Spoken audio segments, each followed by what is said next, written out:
Hi guys, loko pagkaran.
Ano di ani guys, wala pa man siya mahuman good.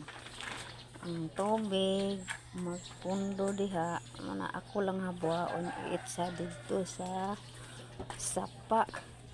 Daman say pabisi pero dito muna sa among CR. Timpuhon mahuman ni dire kun butangan para ambak dito ang tubig. Muna among sapa dere guys, naragid taon sa daplin sa sapa. Pero gamay lang ni siya ng sapa, ug sa bukid pa ba lugot-lugot.